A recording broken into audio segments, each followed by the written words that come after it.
Okay, what's up mga kabatang? Panibagong araw, panibagong vlog sa naman ang ating pagsasamahan sa ngayon. At ngayon nga pala kami ay namiesta din sa Kilo South at piyesta nga at March 12 ngayon.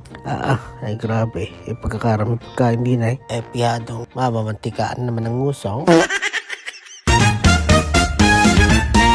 Yes! Yan. Mamimiesta kami. Mamimiesta kami mga kabatang. Yung kasama namin yung mga yun.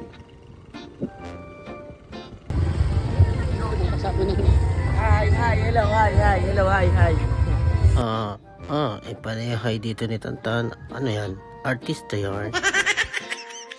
Grabe yun mga kabatang. Wala kaming kadala-dala din dire-diretso kami sa handaan grabe. Kakakapal na mukha.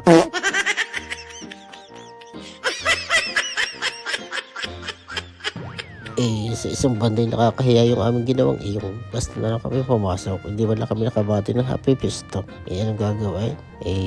Napatirisyo na din sa pagkainan di kami kumuha na ng pagkain. Ako nga pala gusto magpasalamat sa may-ari ng bahay at ako po lubos na nagpapasalamat sa inyo at napakasarap po ng inyong handa. Taon-taon po kayo nagpapakain sa amin tuwing piyesta, kaya maraming salamat po. At ayun nga pala mga kabatang, ako'y may ichichika sa inyo din sa Kilo South. Kapag piyesta ay mamista ka na umaga, tanghali, hapon. Dito ka na kumain ng umagahan, tanghalian at hapunan at talagang ikay bundat na bundat din ay basta ikay may kakilala o kaya makapal-kapal ng konti ang iyong mukha ay talagang pabubusog ka din at din maraming open buffet na bahay.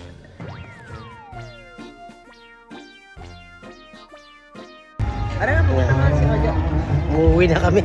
Wala kaya ng mga rin, hindi mo nagpaalam Pero si Tantan nagpaalam. Kaya tayo. Kaya lagar naman tayo ngayon. Tutok na ako. Kaya mga kabatang, sa kaya lagar daw tayo mamimista ngayon. Yan sa kabila.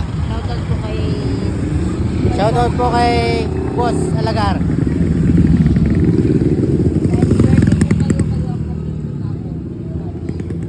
Swerte po kayo, napili po namin kayo pamistahan ngayon. Napakaswerte po nila at napili namin pamistahan ngayon.